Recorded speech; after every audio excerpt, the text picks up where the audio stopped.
Meggie!" called out Janet, her excitement palpable. She did close her eyes now, pretending to be asleep, hoping they would allow her these sweet moments, at least a few more. "Meggie!" Now Mary called, more frantic, and coming closer. Meg opened her eyes, just as the sun's pathway to her face was impeded by a shadow. A figure bent over her, startling her. The person was naught but a silhouette above her, and was neither Mary nor Janet, but an old hag.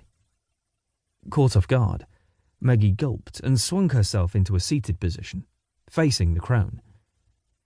Her sisters arrived, coming to stand near Meg. They gawked at the woman, just as the crone stared so fantastically at Meg, her milky blue eyes narrowing and her lips parting. Meg gasped and could not prevent herself from backing away, kicking her feet against the sand, moving her bottom, as the woman came closer. "Leave off, you!" cried Janet. "Hush!" the woman chirped. She leaned so precariously forward that Meg couldn't imagine she wasn't about to topple over and fall forward into Meg's lap. "What are you about?" Meg asked, raising her hand to her chest, her fingers covering her neck. "Ye have the curse, lass." "I do not." "What curse?" Janet said shrilly. "You may not put a curse on my sister." The woman shook her head, but slowly.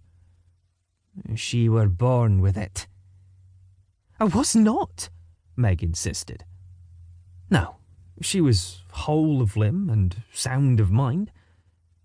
"I'm not cursed." "Too young to ken it, but many will die for you." A shrug of her thin shoulders under her coarse tunic preceded her next words. "'Tis no your fault. Curses never are. Aye, but they'll come for you, and they'll die for you." "Who?" She couldn't help but inquire. The woman was a witch, exactly as any had ever been described to Meg, hunched and frail, with strange eyes and gnarled fingers. "The lads," the crone answered, "come for a courting, seeking your hand, but they'll no survive it." That makes no sense. I've no wish to harm any person.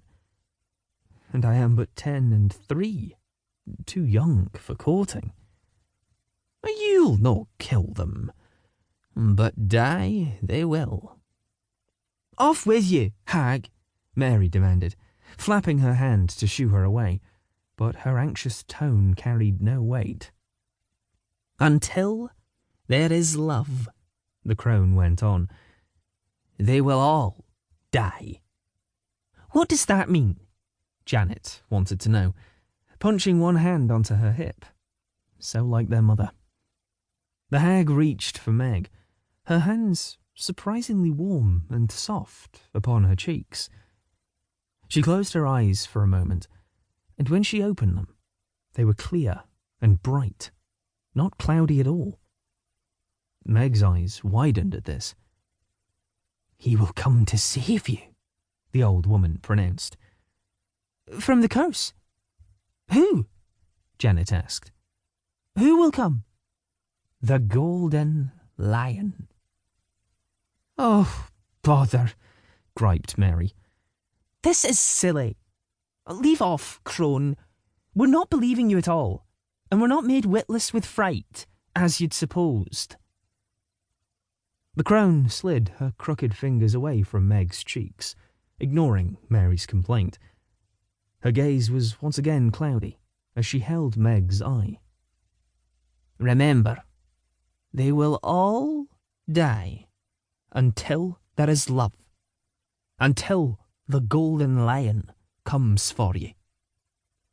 Meg shook her head. No. I am not cursed." The hag wandered.